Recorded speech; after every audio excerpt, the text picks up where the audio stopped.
aula aí que vocês têm que fazer. Ou já Ah, fizeram, não tá. sei. Aquilo que é um monte de folha que eles E, mandaram pra gente agora. isso.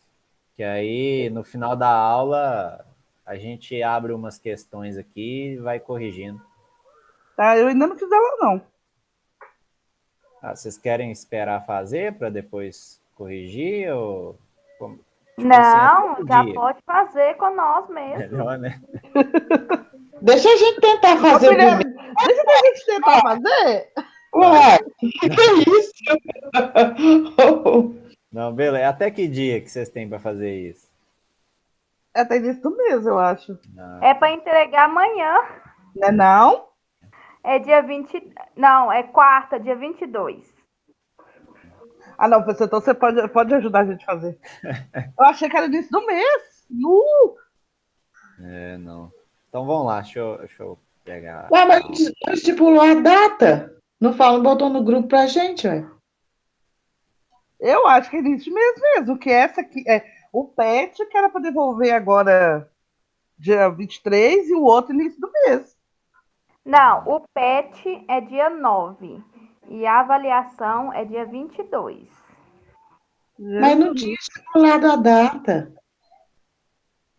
Ela mandou no áudio. Eu não vi, não.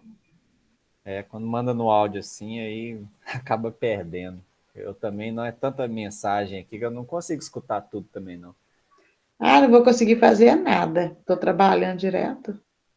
Não, mas eu vou abrir aqui no final da aula, aí a gente vai fazendo com calma aqui. Pelo menos já dá uma luz assim. Vamos lá, então. Vocês estão vendo aí minha tela?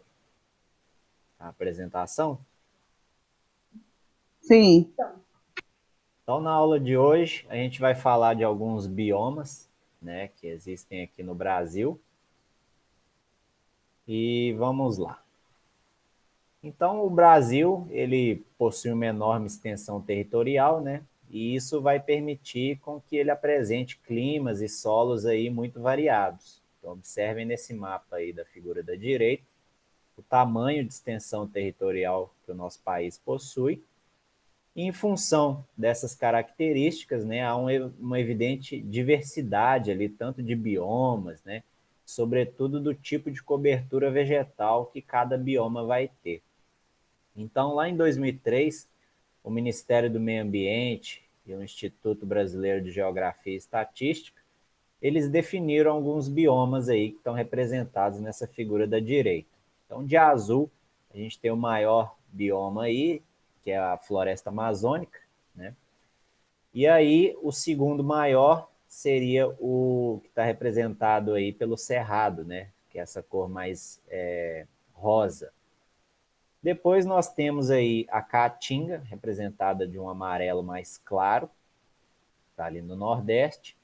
Separando aí essa caatinga da floresta amazônica e do cerrado, a gente tem uma zona conhecida como Zona dos Cocais, que não é um bioma, a gente vai estudar ela, mas ela é mais uma faixa de transição ali entre a caatinga e a floresta amazônica.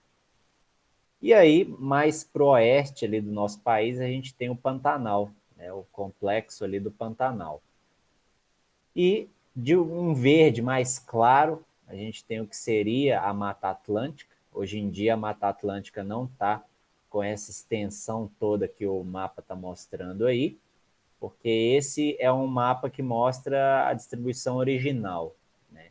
Hoje em dia, a Mata Atlântica resta alguns fragmentos ali, menos de 3% do que a gente está vendo nessa figura aí, que ela já foi bastante devastada. E, por último, lá no Rio Grande do Sul, a gente tem os Pampas Gaúchos. Você me enviou aqui, né, Mirelle? Recebi aqui, depois eu vou abrir. Por último, a gente tem os Eu não sei Pampas... qual que é o certo aí eu tô te Tá. enviando Ah, tá, todo. não, beleza. Depois eu procuro certinho. Acho que alguém tá querendo entrar. Boa noite, professor. Boa noite. Oi, Hilda. Tudo bem? Tá escutando agora? Certinho aí? Estou ouvindo. Bom demais.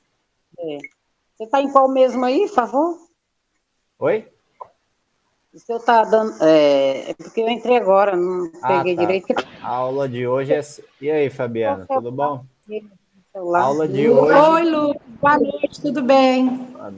tudo que ótimo.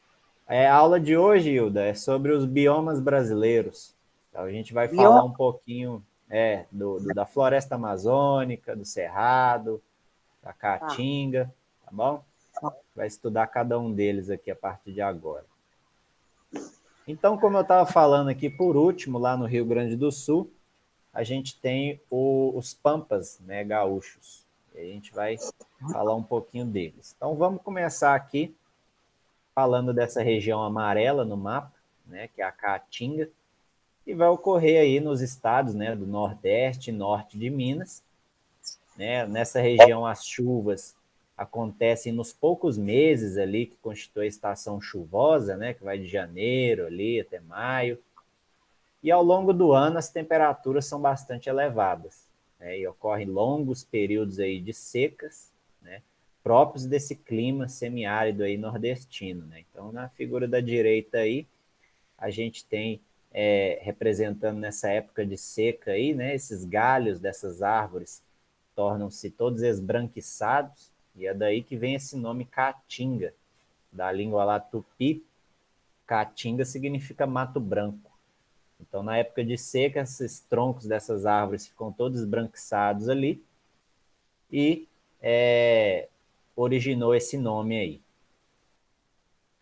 Bom, a Caatinga, né, no breve período de chuvas que tem, né, de janeiro ali até maio, a paisagem esbranquiçada adquire então outras cores, né? Fica um verde e um multicolorido ali de algumas flores, que dá um destaque para essa imagem. Então, observe aí na figura da direita, na parte de cima, a gente tem uma caatinga na época de seca, né? Então a maioria das plantas aí está tudo sem folha, e o solo e as rochas estão bastante expostos aí. Acho que alguém está querendo entrar. É o Dário.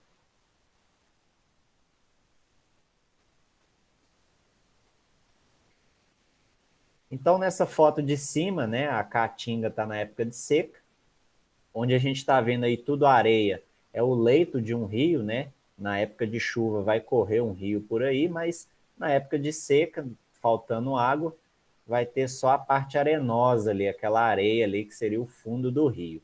A mesma imagem está representada na figura da direita lá embaixo, então a gente já tem toda uma paisagem aí com as plantas, né, com o verde, com as folhas verdes, né, por causa da chuva, algumas flores ali na tonalidade de amarelo, e um rio ali um rio bem tímido assim, né, porque mesmo na época de chuva, né, como é um lugar muito seco, não consegue ter um rio de grande volume ali que vai, né, geralmente, tá, vai ser esses rios mais rasos.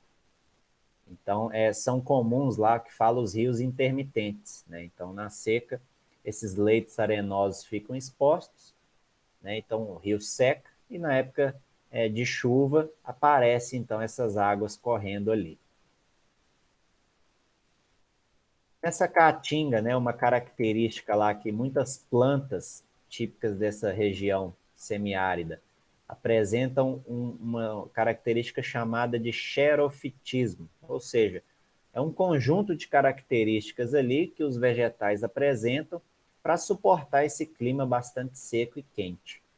Então, observem aí na figura da direita, né, a gente tem cacto, né, e o cacto é interessante porque onde que a gente está vendo aí esses espinhos, na verdade, são as folhas do cacto. Né? Então, nas plantas normais, a gente conhece aquelas folhas verdes, e o cacto, para suportar o calor da região, se ele tivesse uma folha igual essas plantas que a gente conhece tem, ia perder muita água, porque na folha tem uma abertura ali, chamada de estômato, que é onde a planta libera, né, o vapor ali de água para a atmosfera, né, onde que ela vai transpirar. Então, nesse cacto, essas folhas se reduziram em espinhos, e aí quando você tem esses espinhos, você reduz, né, a superfície de contato ali com o ar, então você diminui a perda de água que essa planta teria, né, se fosse uma folha grandona ali, verde. Então, nesses cactos, as folhas evoluíram aí e, né, no caso, se atrofiaram e formaram essas estruturas que a gente chama de espinhos. E Boa noite, professor. Boa noite, Dário. Tudo bem? Tá difícil entrar aí. Pensei que não ia Tava ter difícil aula. lá, Pensei que não ia ter aula hoje. Mas tá Não, tudo bem, tamo graças aí. a Deus. Boa noite. Boa noite.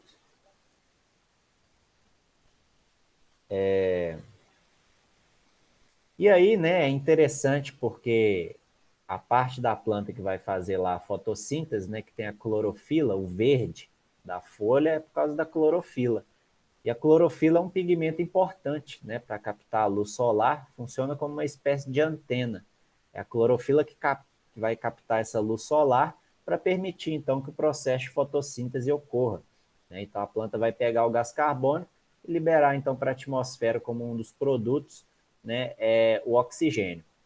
E aí, nesse caso do cacto, a gente pode ver aí que a parte verde do cacto não são os espinhos, né, que correspondem às folhas desse cacto, mas sim o caule, né? O caule do cacto é todo verde. Então é ali que tem a clorofila, que vai ser responsável por captar a luz solar, né, e fazer todo o processo lá de fotossíntese.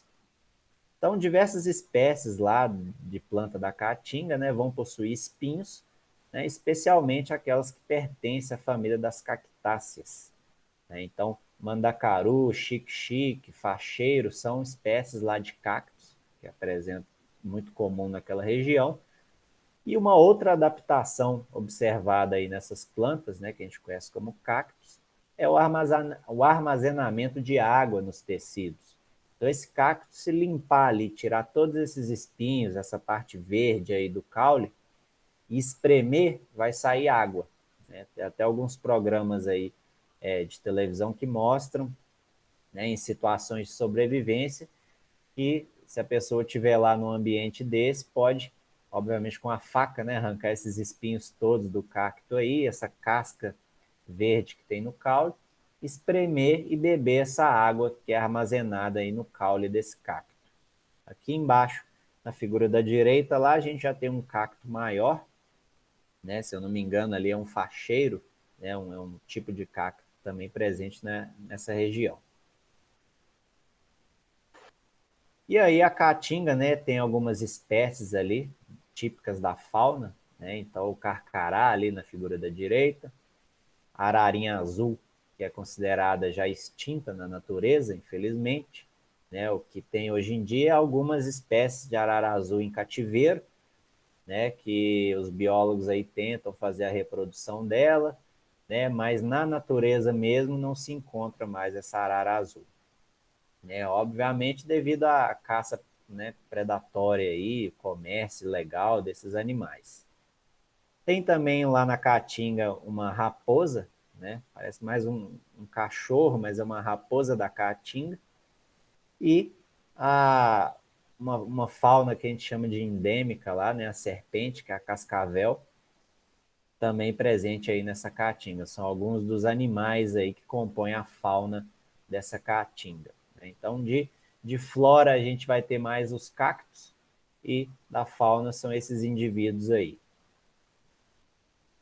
Um outro bioma que existe ali, que vai ser uma zona de transição, né, é a Mata dos Cocais. Então ela está ali do lado também, nessa região mais nordeste ali, do lado da Caatinga. Então a gente tem um círculo vermelho aí que delimita ali no mapa essa Mata dos Cocais.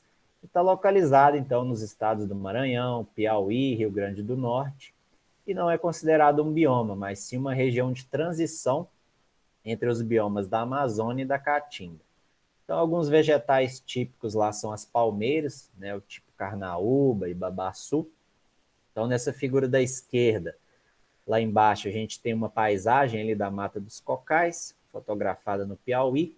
Essas grandes palmeiras aí são as carnaúbas, medem cerca de 12 metros de altura. Já aqui na figura do meio, né, tem a palmeira conhecida como babaçu, que dá um coco, tipo um fruto, né, é semelhante a um coco dessa palmeira, e dentro dele tem aquelas conhecidas ali na figura da direita, as amêndoas, né, tipo castanhas mesmo. E aí um outro bioma que tem também aqui no Brasil, né, o segundo maior bioma, o Cerrado, né? Então, quando a gente vai aí em Minas Gerais para alguma fazenda, alguma região que tem uma mata aí, o que a gente está vendo é o Cerrado, né? Então, ele ocorre nos estados aí do Tocantins, Goiás, Mato Grosso do Sul e Minas Gerais. Então, esse bioma caracteriza-se por clima quente e seco, né, nesse período lá de maio a setembro, árvores bem esparsas, né, espalhadas, assim, contrastando ali com aquela braquiária que tem naqueles pastos, e com galhos bastante retorcidos, né, e cascas grossas. É um fenômeno que ocorre muito aí, tanto de forma natural, mas que nos últimos anos é criminoso mesmo. É a questão do fogo, né, das queimadas ali no cerrado. Né? O fogo no cerrado sempre existiu, mas ultimamente o que acontece, além desse fogo, né, natural, digamos assim, que sempre existiu, tem os incêndios criminosos, né? E o fogo é um importante fator ecológico ali naquela região. Ele regula a questão lá de floração e germinação das sementes. Então, geralmente, quando ocorre esse fogo aí, dá uma renovada ali, e quando vem a chuva, nasce tudo verde, uma exuberância maravilhosa. Mas, nos últimos anos, né, tem muito a própria questão do desmatamento, né, para virar tudo pasto, a criação de gado, né? Então, o fogo é um problema muito grave aí nessa região. E por causa desse fogo que veio ocorrendo aí de forma natural ao longo dos anos, é muito comum que as árvores lá tenham esses galhos retorcidos e as cascas grossas, né? Esse tronco ali bastante com a casca bem espessa, grossa, para suportar essa temperatura do fogo aí quando acontecem as queimadas. E muitas plantas ali do cerrado, elas possuem raízes profundas, né, que conseguem retirar a água lá dos lençóis freáticos, aqueles lençóis subterrâneos. Essa é uma característica muito interessante que tem no cerrado, que tem um grande aquífero ali, que armazena a água debaixo ali desse bioma cerrado, e as plantas desse cerrado são adaptadas aí, né? Observe na figura da direita, tem essa raiz profunda, que busca água lá embaixo, nos períodos de seca e mantém então o solo permeável, né, permitindo a recarga desse aquífero quando chove. Então, quando chove, a água não fica empoçada nesse cerrado na parte de cima, ela vai se infiltrar e conseguir chegar lá nesses aquíferos do cerrado, né? Então, é comum falar que o cerrado é floresta de ponta cabeça, né? Então, tem essa água armazenada ali na parte de baixo, um grande aquífero ali mantém esse cerrado ali. Por isso que essas árvores que estão ali desenvolveram isso de conseguir penetrar suas raízes até as regiões mais profundas ali, né? Isso chega até mesmo mais de 18 metros de profundidade, uma raiz chegando até o lençol freático para conseguir puxar a água, né? Muito interessante. E aí, mais uma vez, quando a gente pega a questão do desmatamento, né, para criar lá, plantar, sei lá, cana, plantar soja, trigo, qualquer outra, ou então criar pasto mesmo, para a criação de gado, quando você substitui essas árvores que ocorrem naturalmente no cerrado aí, pelo que a gente chama de monocultura, né, uma única simples ali, né, uma mesma planta, você vai plantar tudo ali só de cana, só de trigo, essas plantas elas não vão ter essa característica de desenvolver raízes profundas para puxar a água ali do aquífero. Então, quando você substitui ali essas árvores naturais por uma monocultura, uma plantação de milho ou qualquer outra coisa que seja, esse mecanismo das raízes puxarem a água lá do aquífero, ele é perdido. Então, por isso que tem que se preservar essa questão aí do cerrado, né, dessas árvores ali, porque quando vem a época de chuva, o aquífero é reabastecido com água. E na época de seca, as plantas conseguem sobreviver porque estão lá as árvores puxando a água lá de baixo mesmo da terra lá para sobreviver, né, naquele período que é bastante seco. Então, esses lençóis freáticos, né, possibilitaram, né, são muito importantes para superar a falta de água nessa região superficial do solo, na época de seca, e, como eu falei, quando você tem uma monocultura, esse mecanismo é destruído. Aqui na figura da esquerda, a gente tem um tamanduá-bandeira, né, também ameaçado de extinção aí, caminhando numa região do Cerrado, onde predomina uma vegetação rasteira, né, uma vegetação baixa, provavelmente daquele capim que eles chamam capim de burro, né, e é conhecida essa parte do Cerrado como Campo Limpo. Né? Existem alguns tipos de cerrado, tem Campo Limpo, aí tem uma mata mais fechada, tem vários tipos de cerrado. Então, um dos tipos de cerrado é esse, essa vegetação rasteira aí, composta desse capim mais baixo. Né? Então, tamanduá-bandeira média aí até 2 metros de comprimento, né? Tem uma língua grandona aí que consegue capturar lá naqueles cupins, né? Tem muito aqueles é feito, né, de barro mesmo, aqueles cupins. Aí o tamanduá vai lá com esse focinho, com essa linguana dele, consegue comer esses cupins aí. Lá no Cerrado, né, algumas questões vegetais e de animais, né, endêmicos que ocorrem lá. É a questão do pau-terra, né, essa primeira árvore aí da esquerda, o próprio ipê amarelo, lá na figura da direita, o lobo-guará, né, representado aqui nessa figura da esquerda.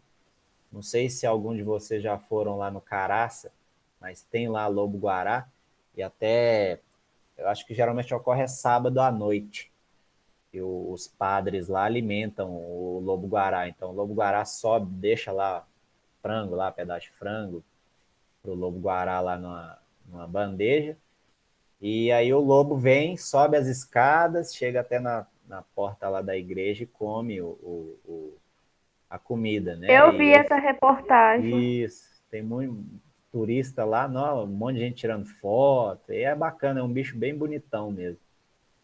É legal, ele tem umas perninhas magrelas ali, mas parece um pastorzão alemão.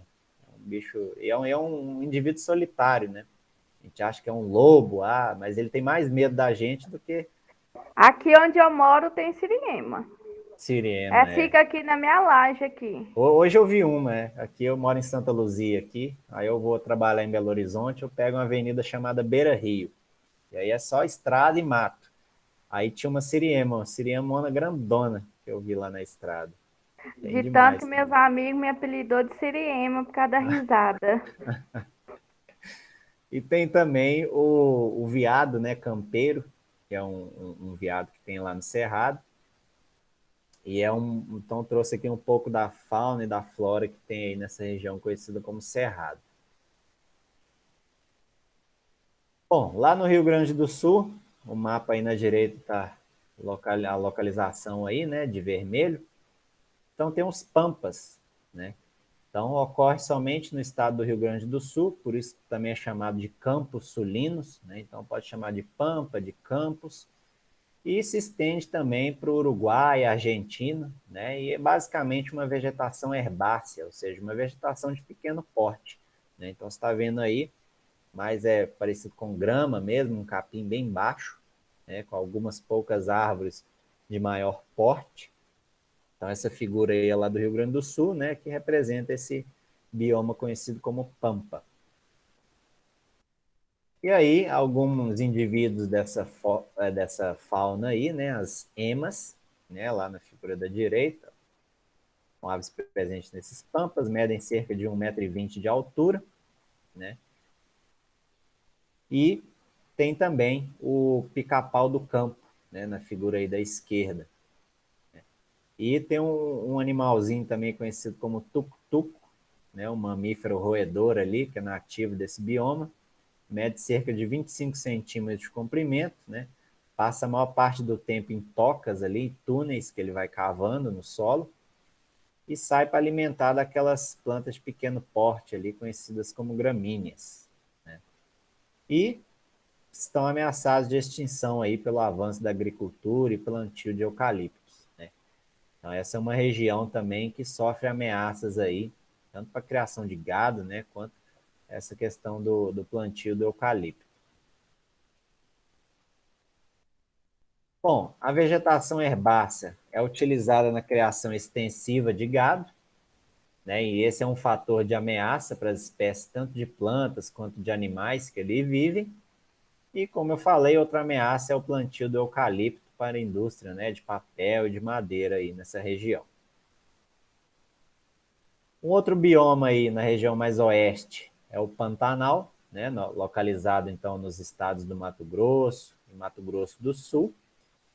E ocorre uma alternância ali de períodos, né, onde ocorre muita chuva de outubro a março e depois seguido de um período de seca, né? Então tem uma ocorrência de vegetação variada ali que vai englobar alguns aspectos ali, até mesmo de vegetação encontrada no cerrado, na caatinga, e quando chove bastante, né, a questão das florestas. Então, durante as chuvas ocorrem as cheias, inunda grande parte, né, das planícies que existem lá no Pantanal e forma então a maior região alagada do mundo. A gente tem aí nessa foto da figura da direita, lá embaixo, né, várias regiões alagadas aí que juntas vão formar a maior região alagada do mundo. O Pantanal tem aí como alguns, né, a sua flora aí o manduve, que é uma árvore de até 40 metros de altura, e diversos animais se alimentam dos frutos aí. A arara azul, por exemplo, constrói seus ninhos em, né, partes do tronco aí desse manduve, né? Mas hoje em dia na natureza essa arara azul é praticamente impossível de encontrar porque foi muito comercializada aí de forma ilegal e levou ela à extinção. Tuiuiu, né, a ave símbolo do Pantanal, né, vive em bandos ali perto das regiões alagadas que se alimentam então de peixes, né? Os adultos medem aí cerca de 1 metro de altura e está ameaçado, né? A ave símbolo do Pantanal também ameaçada aí de extinção. Temos a onça pintada também, né? Não é exclusiva desse bioma Pantanal, a gente vai ver na Amazônia tem também, em algumas partes ali do Cerrado pode ocorrer também essa questão da onça pintada. E aqui mostra também, né, um jacaré do Pantanal, que existe lá, e um réptil, né, que pode medir até 2,5 metros de comprimento. E vai se alimentar principalmente de peixes. O maior bioma, né, que a gente tem aí no nosso Brasil é a Amazônia, então abrange 49% desse nosso território brasileiro, vai englobar aí Acre, Amapá, Amazonas, Maranhão, Mato Grosso, Pará, Rondônia, Roraima e Tocantins. Então tem a área de vermelho aí circulada, corresponde a esse bioma da Amazônia e vai abranger também outros países, né, da América do Sul, como Peru, Colômbia, Venezuela, Guiana, Suriname, Guiana Francesa e Bolívia. Então o bioma ele é ocupado pela floresta amazônica, tem esse aspecto denso da sua vegetação, né, e bastante rica em diversidade, tanto de plantas quanto de animais. A Amazônia abriga aí 20% de todas as espécies vivas que existem no planeta. É um verdadeiro aí, na biologia chama de hotspot, né, um ponto quente ali, tem uma diversidade enorme, tanto de plantas quanto de animais. Vou só aumentar aqui que está meio pequeno para mim. Eu ler. Então aqui a gente tem uma paisagem, né, da floresta amazônica, né? Então tem uma densa vegetação aí ao fundo, né, composta da floresta. E nas lagoas ou nos rios lá tem algumas, geralmente em lagoa, né, mais água parada, as folhas, né, grandes folhas flutuantes de Vitória Regia, podem ultrapassar 2 metros de diâmetro, né? Cada folha está presa ali pelo caule, numa região a mais profunda ali desse lago, dessa lagoa, né? E o caule é chamado de pedicelo. E esse caule ele está enterrado ali no solo, o solo lodoso aí dessa lagoa. Então, algumas plantas aí, né? Dentre as plantas lá que as nativas só ocorrem lá, a gente pode citar a questão do guaraná, o cupuaçu, né, aqui na figura da direita, guaraná, o cupuaçu na figura da direita lá embaixo, seringueira, né? Vai extrair lá o látex, né, a borracha, e ali em cima o açaí, né? Eu gosto bastante de um bombonzinho de cupuaçu, Nossa Senhora. E o açaí é bom demais.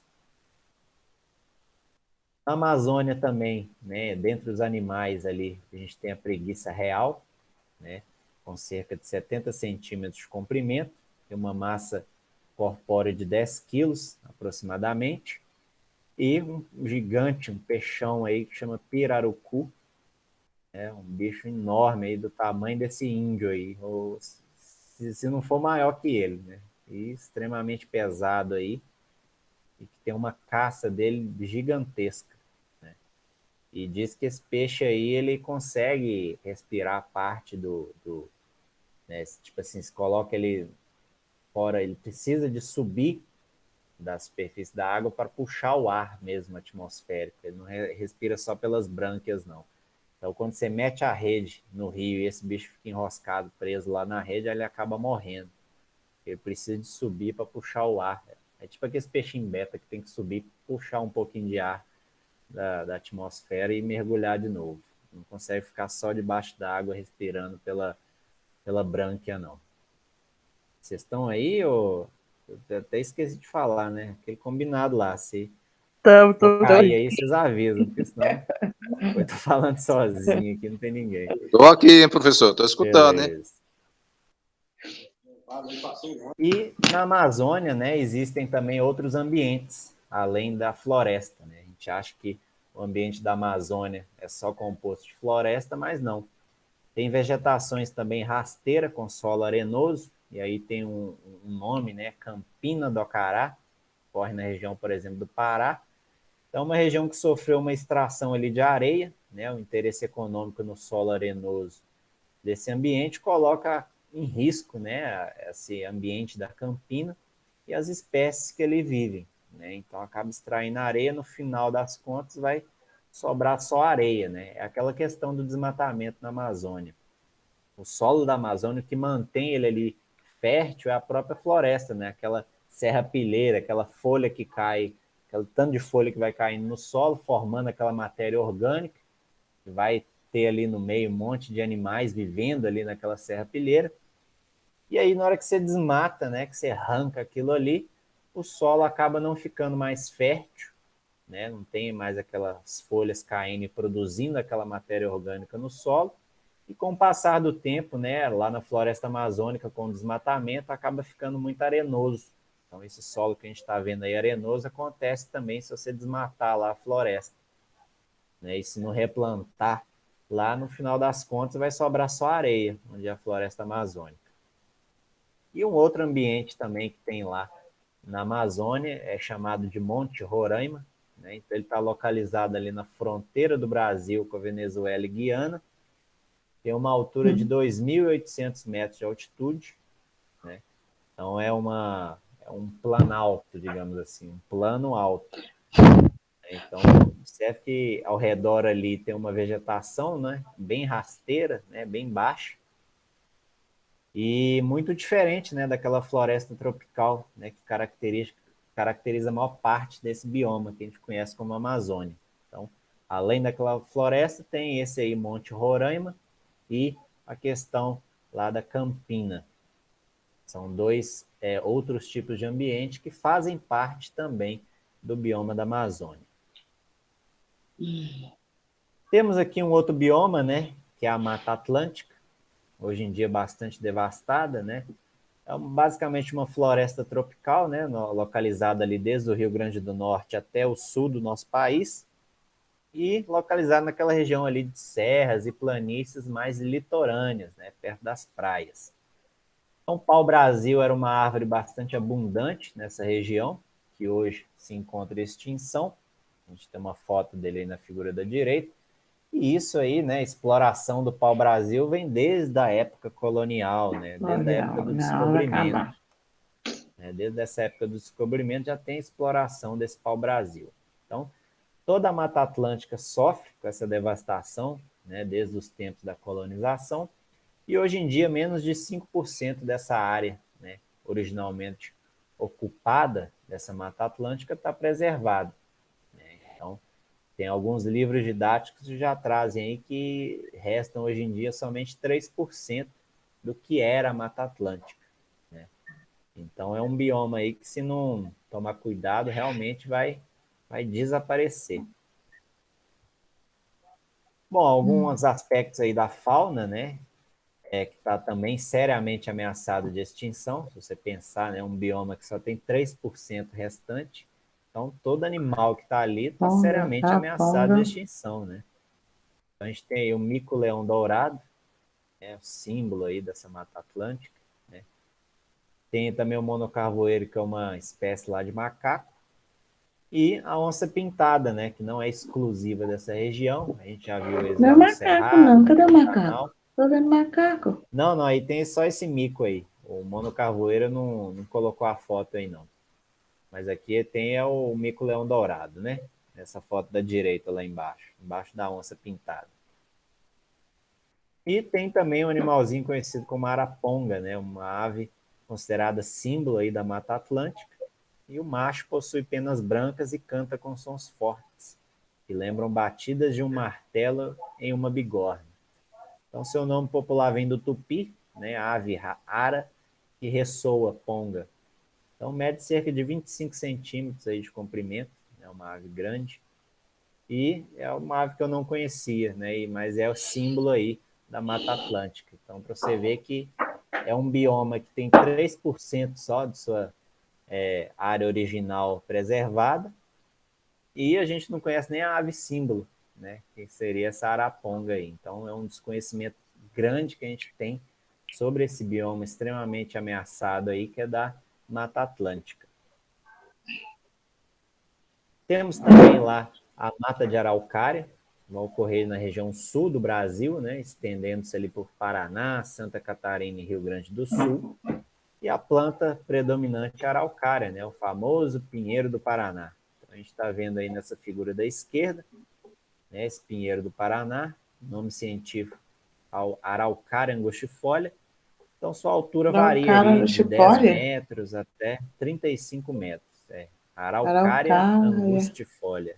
Está escrito aqui na esquerda. Angustifolia? Aqui. Cadê? Araucária. Angustifolia aqui. Araucária. É o nome científico, né, do pinheiro do Paraná. E é a árvore símbolo aí, né, dessa mata de araucárias. Por isso tem esse nome, araucária, porque tem muito pinheiro lá. Mata araucária. E é um ambiente extensamente Anne! explorado lá Para de judiar pela questão dele. da madeira. Tá sim! Tem gente pode aberto aqui, peraí. Vou dar no seu porrada. Olha a brabeza.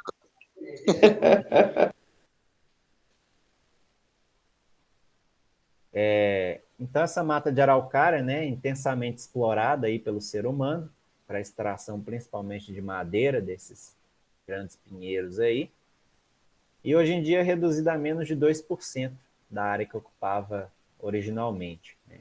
A gente pensar que já era aqui, dentro desse mapa aqui, da figura da direita, dos biomas que existem, essa mata de araucária já era um bioma pequeno, hoje em dia, então, resta menos de 2%, né? Então, é uma situação bem preocupante, né? Tem algumas aves aí, ó, gralha azul na esquerda e gralha picaça na direita. São aves conhecidas por plantar o pinhão, né? Que é o que tem lá do fruto lá da araucária, né? Não diria fruto, porque a gimnosperma ainda não tem fruto, mas é como se fosse a castanhazinha lá, a pinha, né? A estrutura de reprodução dessa araucária é o pinhão, né?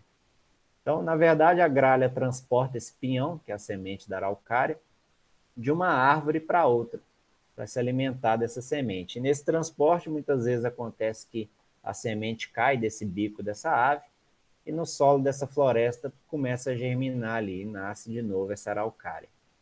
Essas aves medem cerca de 40 centímetros aí de comprimento, também ocorrem em outras áreas, né, como na Mata Atlântica.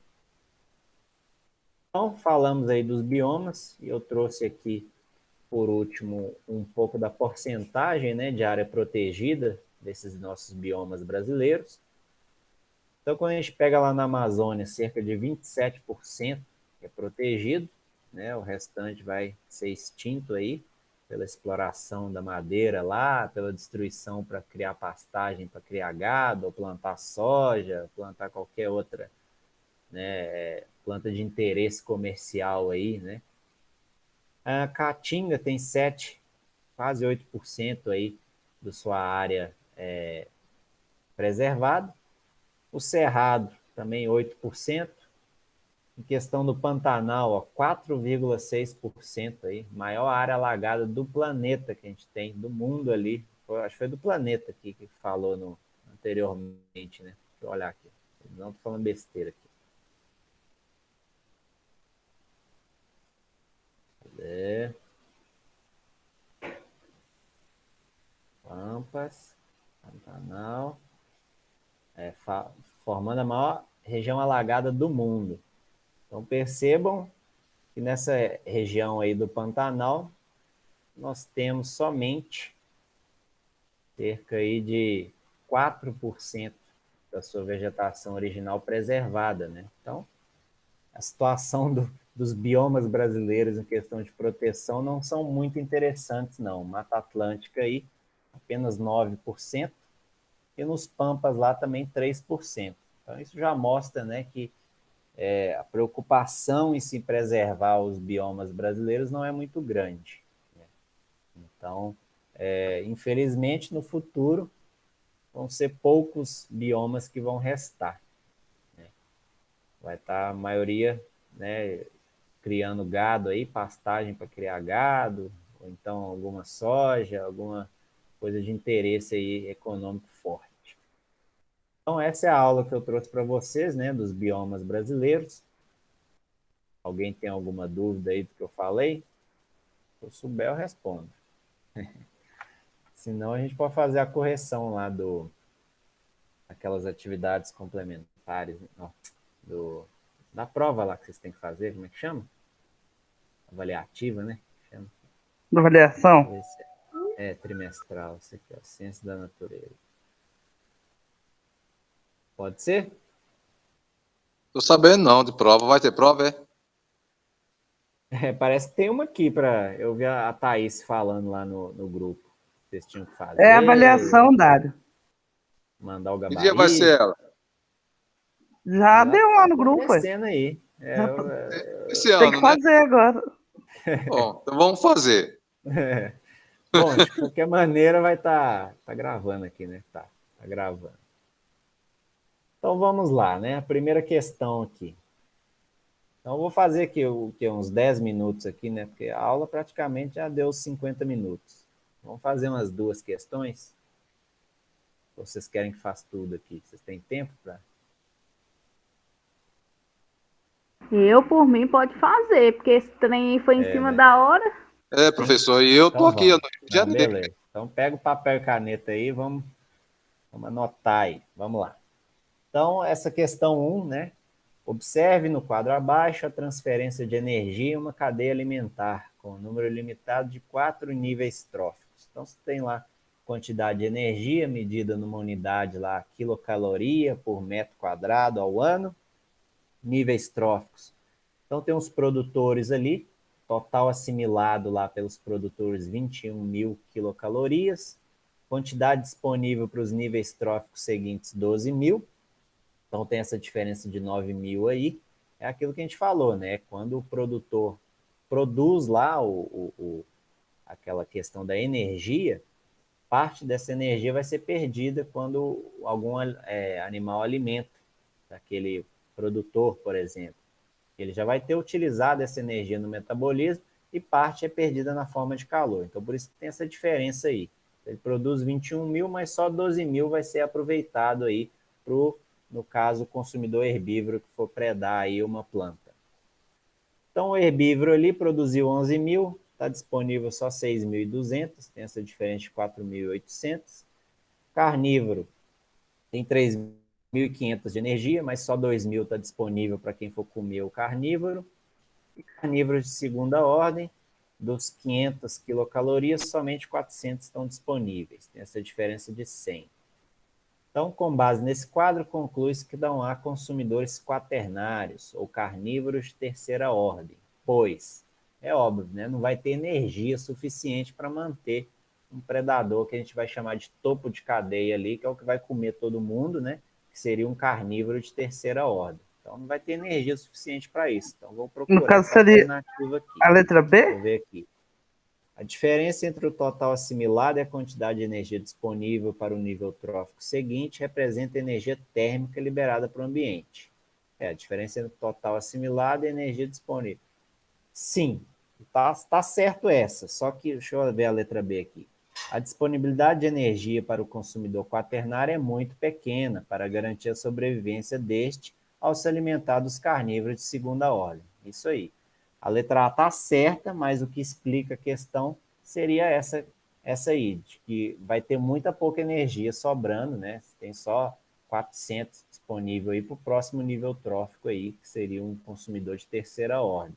Então, ele vai ter que comer muito para se sentir satisfeito. Então fica inviável aí, né? Ter um animal assim. Então, letra B. Deixa eu só ler as outras aqui. Os dados representam que a perda de energia disponível para o metabolismo dos seres vivos diretamente da matéria. Não.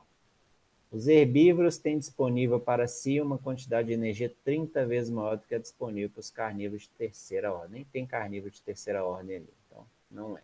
Então, letra B é a resposta, beleza? Vamos ver se essa aqui... Deixa eu baixar. Leia no texto abaixo a descrição de uma cadeia alimentar. Pode fazer essa questão 2? Pode. Nos ecossistemas aquáticos, os principais produtores são as algas microscópicas, que formam fitoplâncton e servem de alimento para o zooplâncton, que são os consumidores primários, representados pelos protozoários, pequenos invertebrados, dentre outros. Os peixes são considerados os consumidores secundários. Como consumidores terciários, encontram-se peixes maiores e até mesmo o homem. Assim como no ecossistema terrestre, no ambiente aquático, os decompositores são os fungos e bactérias. Nessa cadeia alimentar, o nível trófico ocupado pelo homem é... Então, vamos lá. Os produtores é o primeiro nível trófico, são as algas. Os zooplâncton são os consumidores primários, é o segundo nível trófico. Peixes são considerados consumidores secundários, é o terceiro nível trófico. O quarto nível trófico seria os consumidores terciários, né, que são os peixes maiores e até mesmo o homem. Então, nessa cadeia alimentar, o nível trófico ocupado pelo homem é o quarto, letra D. Beleza? Ok. Ok. Isso aqui... Espera um pouquinho aí, Notação. professor. Beleza. Eu acho que não é nossa não, hein? Isso aqui é coisa de química. O que significa nano? As palavras nanociência, nanotecnologia, nanoscopia, nanometria têm algo em comum, o prefixo nano. Esse prefixo vem da palavra latina nanos, que significa não, e é usado em termos científicos para falar sobre a bilionésima parte de alguma coisa, o que equivale a pegar o número 1 e dividi-lo por, aqui é milhão, 1 bilhão. Em notação científica, o resultado da divisão apresentado nesse texto é... Agora que são elas. Então vamos lá. Aqui é 1 vezes 10, vamos contar os zeros aqui depois. Para transformar, né, na notação científica, você conta o número de zeros. Na verdade, é melhor contar o número de casas ali, que a gente tem, né, dos zeros, porque às vezes pode dar uma diferença. Então você pega ali depois do 1 e conta quantas casas tem. Então vai ter 1, 2, 3, 4, 5, 6, 7, 8, 9 casas.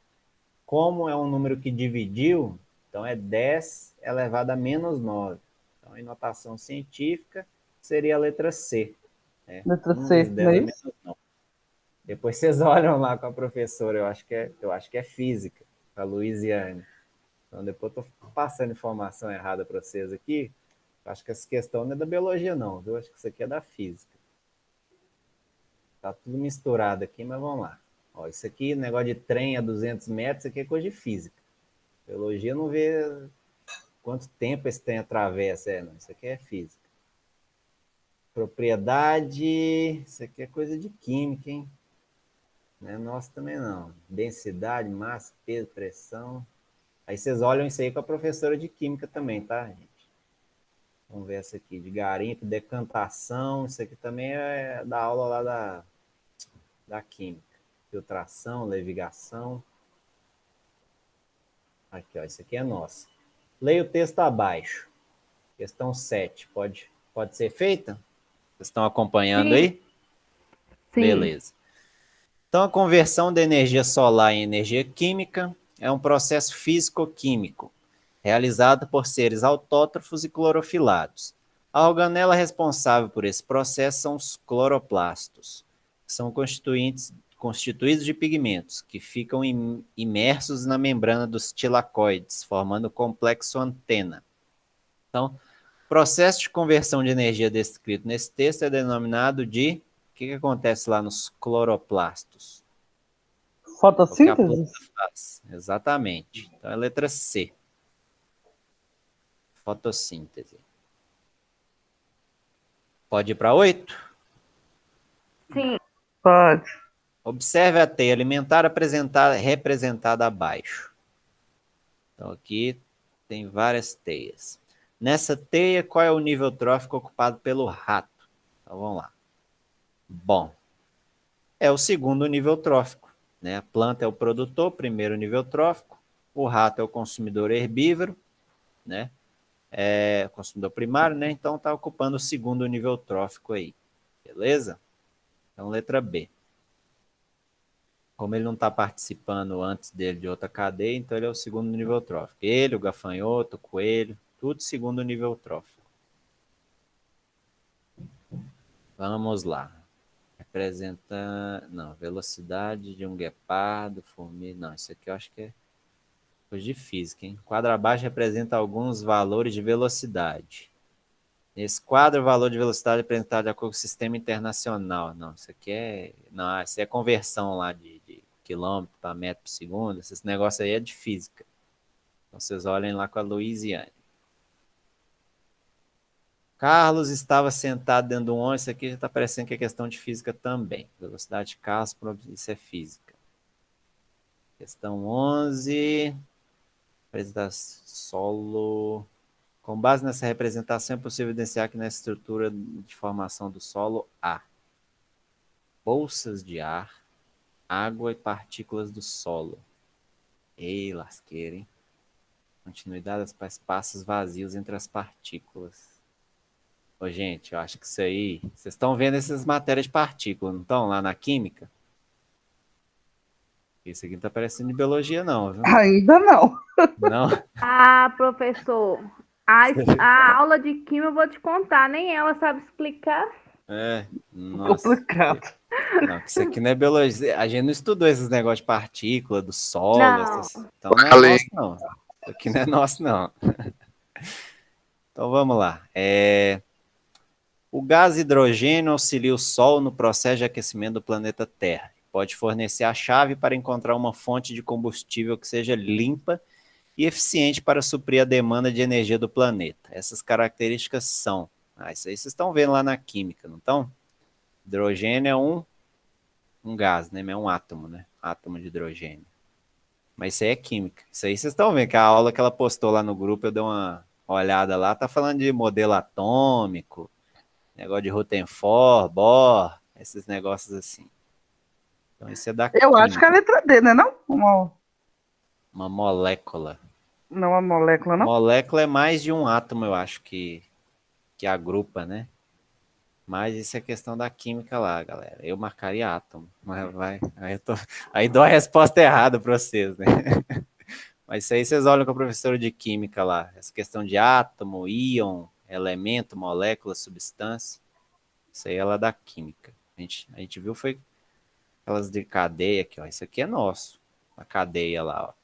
Um dos perigos da utilização de inseticidas clorados, a gente falou disso aí, do DDT, é que eles são muito estáveis, transferem-se e acumulam-se ao longo da cadeia alimentar dos seres vivos, permanecendo ao longo do tempo nos ecossistemas.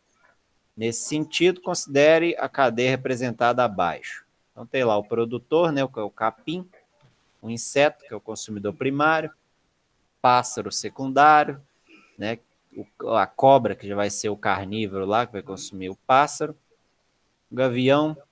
Então, nessa cadeia de se esperar que a maior concentração de DDT por quilo de organismo seja encontrada A gente fez a questão dessa aqui, a Mirelle pediu lá na aula passada. Qual que seria aqui? Quem que é o consumidor aí que a gente chama de topo de cadeia? Gavião. Exatamente. Então, como a gente falou, né, a questão de intoxicação tanto por metal pesado quanto essa questão aí de agrotóxicos vai ficar, vai acumular, né, no organismo. Nosso organismo não vai conseguir eliminar isso. Então, um gavião que vai comer várias cobras lá, a cobra já vai ter comido vários pássaros, o pássaro vai ter comido milhares de insetos, está tudo acumulado no organismo aí desse gavião, que é o último que vai comer aí essas cobras. Então, ele vai ter a maior concentração de substância tóxica aí, como, por exemplo, esse inseticida DDT. Beleza? Vamos lá, isso aqui é nosso também. Ó. A imagem abaixo representa uma teia alimentar do bioma deserto. Então, tem lá começando com a grama, várias cadeias alimentares, várias teias, né, formando uma grande cadeia. Então, vamos lá. Nessa teia, o lagarto é classificado como consumidor de primeiro, segundo, vamos lá ver. Então, vamos pegar pela setinha lá, ó.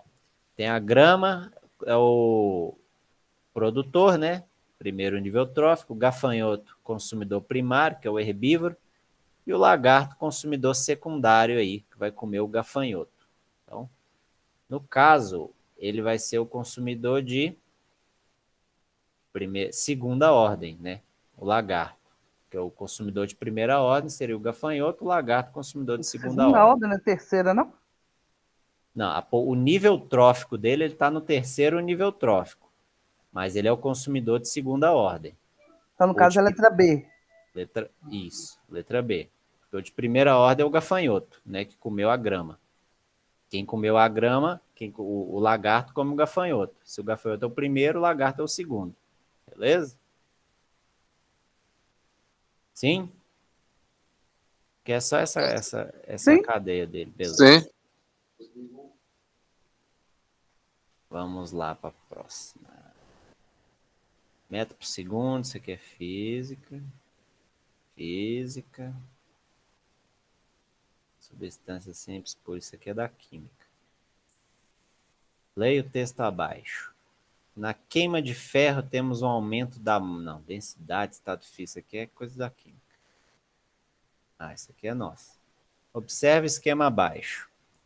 Então temos lá uma pirâmide, né? Produtor, consumidor primário, consumidor secundário. Ah lá, ó. A questão anterior, né? O lagarto está ali, junto com essa serpente e esse pássaro. Ó, são os consumidores secundários, ou seja, consumidor de segunda ordem. Então tem um produtor, o ratinho ou o coelho lá come essas plantas, então esses são os consumidores primários. A cobra, o pássaro que come o rato ou o coelho é o consumidor de segunda ordem, ou também chamado consumidor secundário. Né? E como consumidor terciário ou de terceira ordem, a gente tem lá o leão. Então a gente pode ver aí que o fluxo de energia, né, em quilocalorias vai sempre... Ei, lasqueira, o que aconteceu aqui? Ó, doideira. Ó, entrou na página, nada a ver aqui. Que isso. Vamos voltar aqui. Cadê?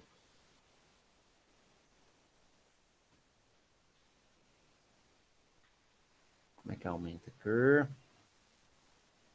Então a gente pode ver, né, a questão da transferência de energia. Quanto mais alto o nível trófico, menor é a quantidade de energia disponível aí.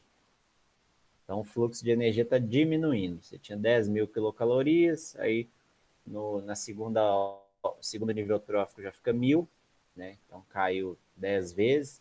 No terceiro teria que ter então 100 e no último 10. Está sempre diminuindo de 10 em 10. Nesse esquema, a quantidade de energia disponível para os consumidores secundários e terciários corresponde respectivamente a... Então, secundário e terciário. Se de 10.000 foi para 1.000, né, corta um zero ali, então a gente corta mais um zero ali para o consumidor secundário. Então, de 1.000 fica 100. Né? Então, letra D.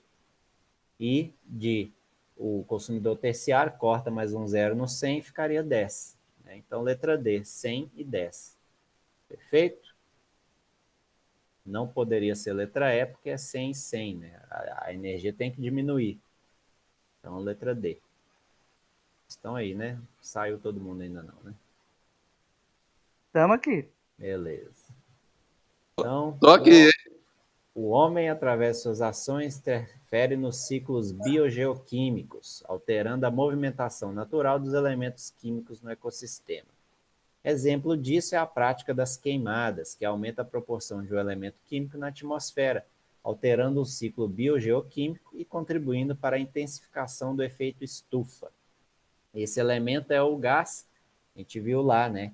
Seria o gás carbônico, né? Nas queimadas. Então, quando você tem a combustão lá do motor do carro, né? Do óleo diesel, do etanol, tudo vai liberar CO2 para a atmosfera, né? Então, está presente no ciclo do carbono. Então, esse elemento é o gás carbônico.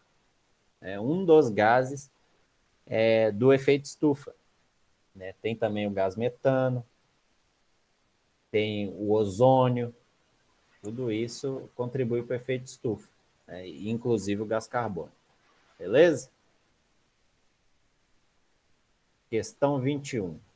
A Lagoa Rodrigo de Freitas, Ô, localizada... Lucas, eu não entendi. Qual que é a resposta dessa aí? É letra A, gás carbônico. Ah, não, tá ok, obrigado. Nada. A Lagoa Rodrigo de Freitas, localizada no Rio de Janeiro, sofre constantemente com a grande mortandade de peixes. Eles ficam boiando na superfície da água e geram um mau cheiro. Uma das causas desse problema se deve ao fato de o homem, né, obviamente, está jogando esgotão lá, né? Então, vou lá. Inserir novas espécies na água? Não. Promover dragagem da lagoa? Não. Realizar esportes náuticos? Não. Retirar espécies de algas da água? Não. Então, é jogar esgoto in natura na água, né? A gente viu nas nossas aulas, na hora que você tem agrotóxico indo para a água ali, levando nitrito, nitrato, ou então você tem o próprio esgoto mesmo levando a matéria orgânica, vai crescer muita alga. Na hora que cresce muita alga, a água fica toda verde, a luz solar não entra, as plantas que estão lá precisando de fazer fotossíntese, né? As plantas debaixo da água lá não conseguem fazer a fotossíntese, morre tudo, aumenta ainda mais a matéria orgânica na água. Então, a água verde vai começando a espumar ali, ficar mais preta, cresce aquelas bactérias lá que liberam enxofre, e aí fica aquele cheiro de ovo podre na água, né? Então, já é o ecossistema no final da sua vida útil, digamos assim. Então, letra B. Provavelmente é o caso aí dessa Lagoa de Rodrigo de Freitas, a mesma coisa que acontece lá acontecia, né, na Lagoa da Pampulha. Hoje em dia deve cair um esgotinho lá ainda, mas eu acho que já está mais controlado, tem aquela estação de tratamento lá. Então, ó, movimento circular uniforme é física, unidade de medida também, isso é coisa de física, metro por segundo é física, isso aqui é química. Também isso aqui é química, cristalização, destilação, isso aí é química. Física, então acabou. Os nossos eram essas questões aí. Basicamente teve uma questão de ciclo biogeoquímico, várias questões das pirâmides, né? A gente viu aqui as pirâmides alimentares, cadeias alimentares. Então é isso aí. Alguém tem alguma dúvida? Referente à correção? Não, tranquilo. Não. Então é isso aí, pessoal. Essa foi a aula de hoje aí. Obrigada. Provavelmente nessa semana deve ter aula também, né? A Thaís lá estava falando para fazer uma revisão com vocês.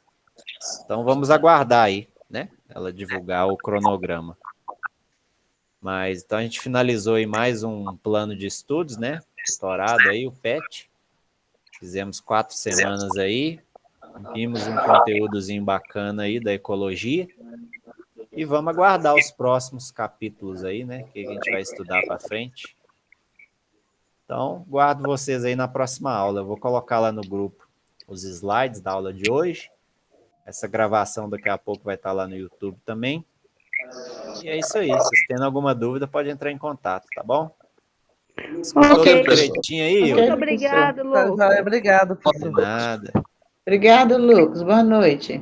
Tchau, tchau, Guilherminha. Boa noite. Boa noite, Fabiana. Até a próxima aula. Até.